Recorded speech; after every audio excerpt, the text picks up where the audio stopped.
Well, the US Environmental Protection Agency has formally declared that greenhouse gases threaten public health.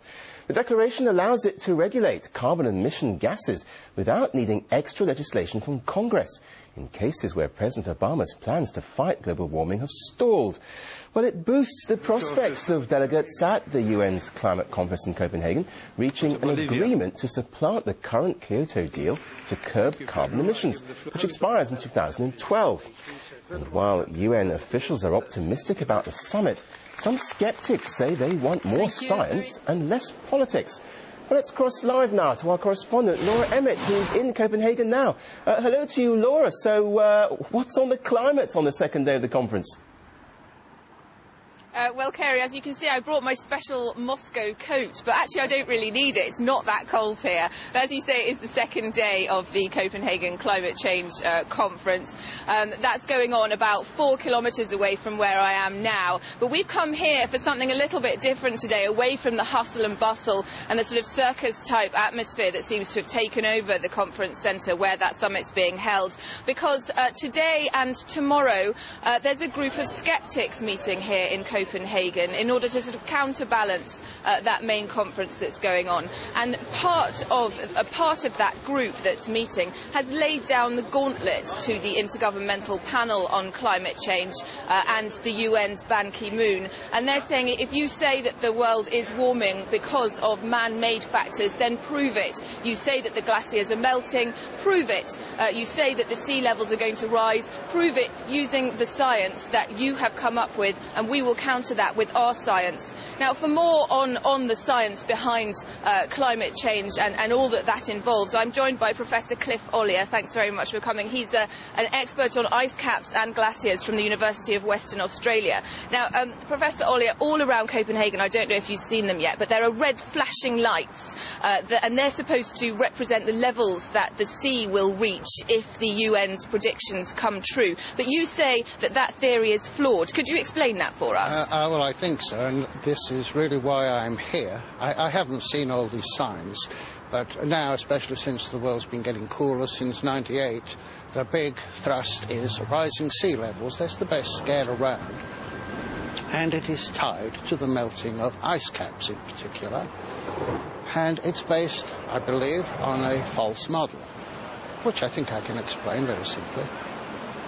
The idea put forward by the alarmists is that the glaciers slide down to the sea, slide on their belly, lubricated by meltwater.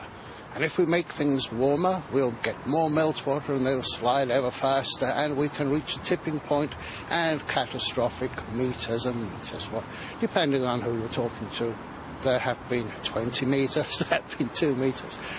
And this is, in fact, we can't calculate it, but it's not the way glaciers really work.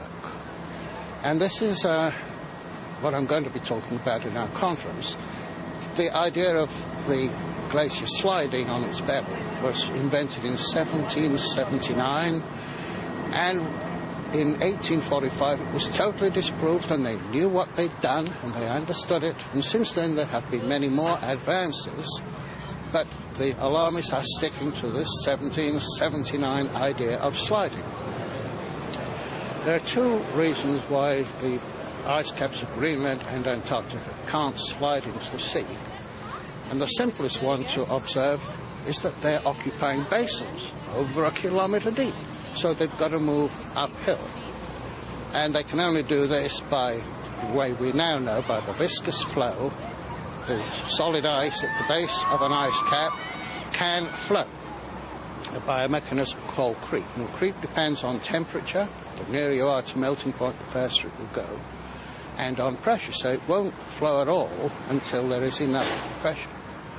And this brings us to the second point, which is that in the ice caps we now have all these beautiful cores going down 3 kilometres and more with the stratified snow, recording year by year in the gas bubbles the temperature and the CO2 concentration, and we have these marvellous results.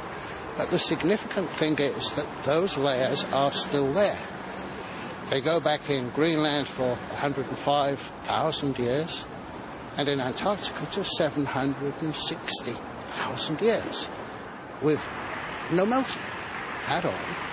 And it seems ridiculous to think after 760,000 years they're suddenly melting now. And of course, they're not.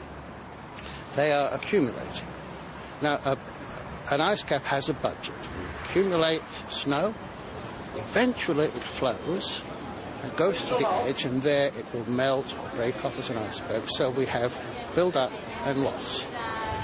And it takes an awful long time to go from the beginning to the end. We don't respond to the present-day climate. But when we get back to the glacier flow, it's even harder because we've got the weight of the ice, but most of it is stratified, and then it flows because of geothermal heat. It's the heat coming from under the earth. That isn't affected by sunshine, certainly not by carbon dioxide, and the whole mechanism of this glacier flow has nothing to do with the present-day temperature or carbon dioxide. And just briefly, Professor Ollier, you first expressed opposition to the man-made climate change movement in the 80s. Yes. How has the movement changed since then, would you say? It's become much more polarised, violent perhaps, and science has less and less effect.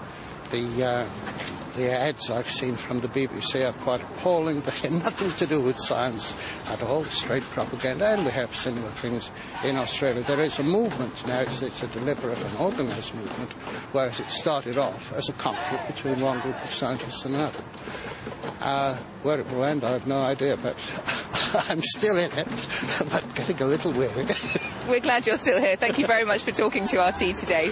That's all we've got time for just about from Copenhagen for the moment, but we will be at the Skeptics conference all day today, and we'll be talking to a variety of guests, so do keep it here on RT. Back to you, Kerry. OK, Laura, you keep that Moscow coat with you. We'll speak to you live again a bit later.